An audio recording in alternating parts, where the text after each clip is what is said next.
In this lesson, we're going to take a look at the dielectric photon material.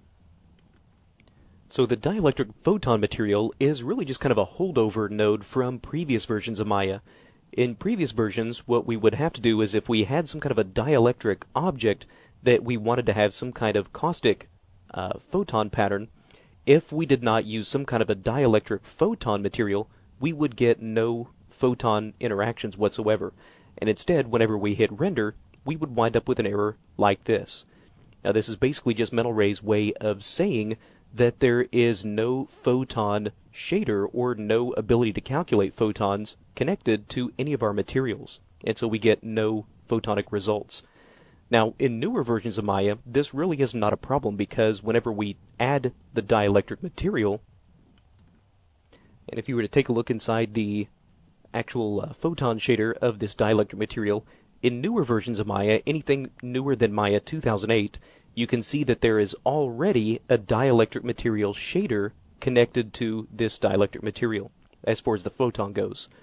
So whenever we hit render in anything newer than 2008, everything should render just fine.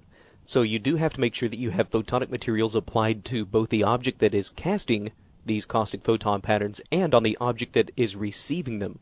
So you also want to make sure that you have some kind of a photonic material applied to the floor as well.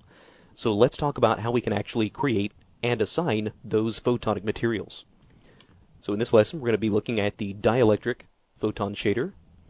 So the way that this is connected is just like all of the other photonic materials. What we do is take a look inside the photonic materials area.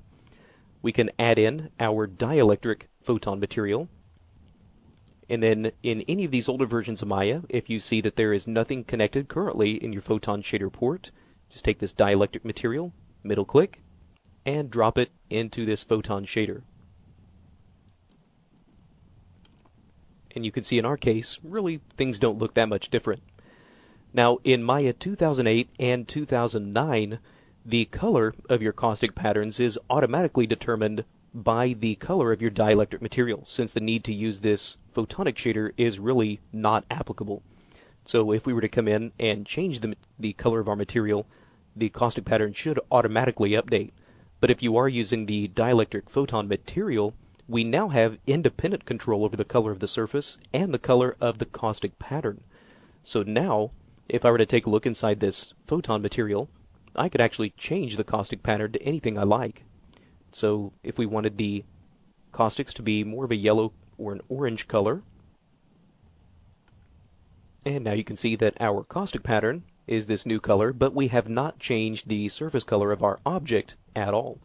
So this is really nice as far as being able to now come back and override some of the attributes of our caustic pattern. If we don't get the result that we want from just using the dielectric material, we can now use this dielectric photon material to come back, adjust the photon pattern, and not have any impact whatsoever on the object itself. So that's a look at the dielectric material.